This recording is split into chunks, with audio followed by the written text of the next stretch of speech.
Istorya kan Barangay Ngaran. Kaidtong panahon, sigon sa istorya, bago mamukna asin madiskobre ang Barangay Ngaran, may persona na kun apodon saro siyang parahuyo.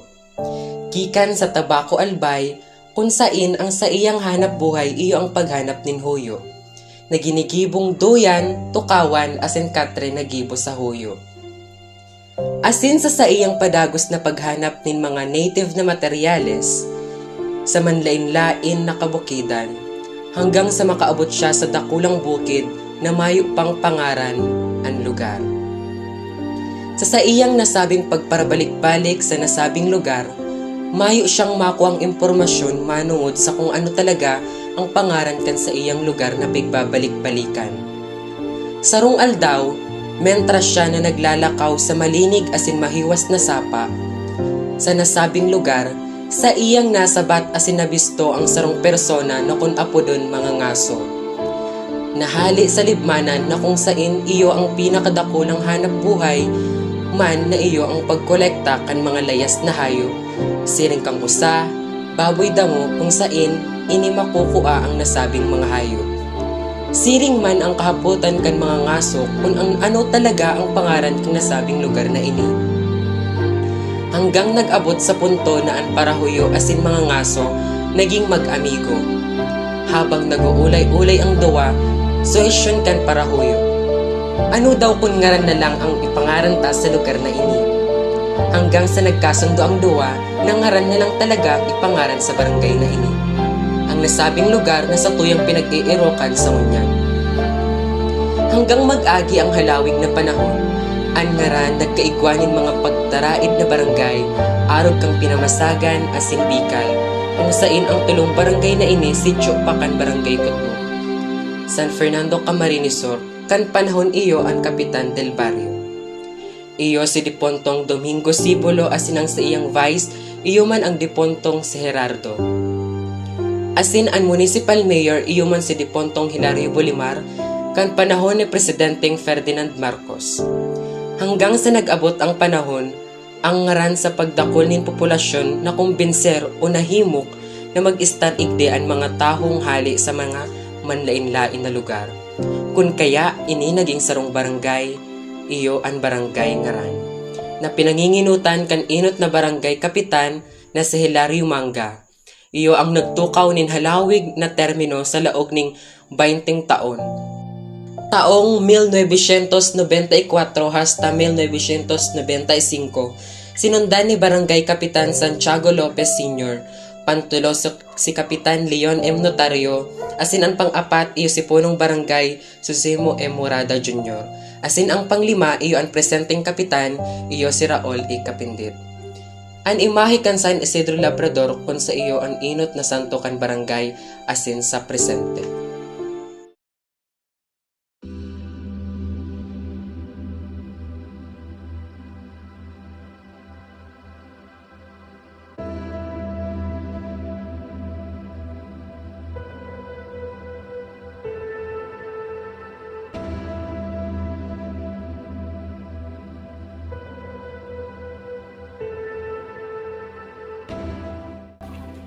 Be, asan ba yung mic? Hindi ko lang po alam.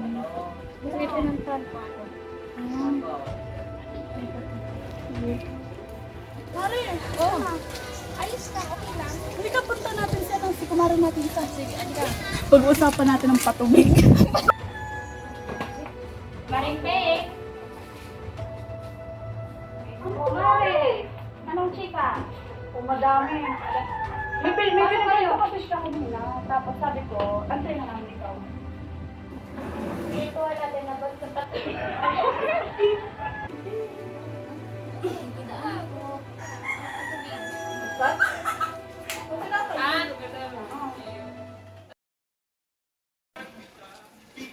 Ganda ko na kasi yung ganda ko na kahit napunta na natin si Maring Bek.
Holy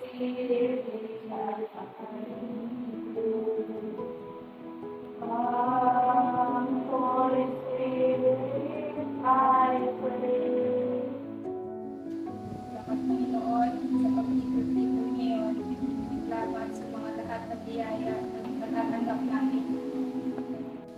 Glory to the Father. Glory to the Son. Glory to the Spirit. Now and forever. Amen.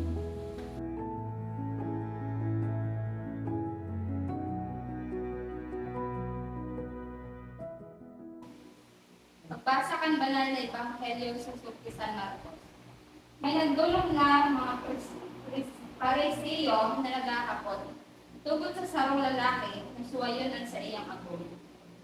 Sinusubutan ninda siya, alagad nagsimbag siya sa inda. Salamat sa Diyos.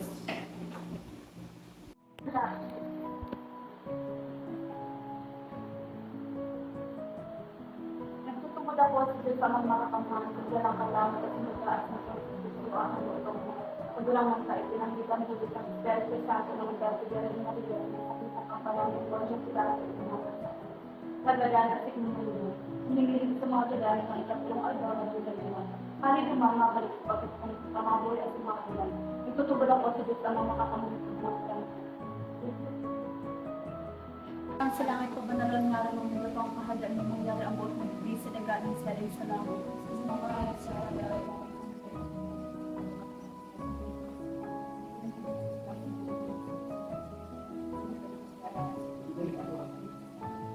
Maria, panukan ni Dasha ang pagtulong ng kay Diyos na sa inyo. Paladaw ka sa kababayan sa pagdala ng bunga kang sa buhay ko. Maria, na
ng Espiritu Santo. Amen. Mahal na Panginoon, maraming salamat po sa araw na ito, sa aming pagtitipon-tipon ng ating mga kamag-aaral at mga kaibigan. Maraming salamat po sa pagkain na inyong binigay sa amin. Nawa po ang itong pagkain at ang magsilbing gabay sa amin sa araw na ito. Sana po, kabusog po kami lahat. In Jesus' name, amen. Piliin mo rin ang Pilipinas. Piliin mo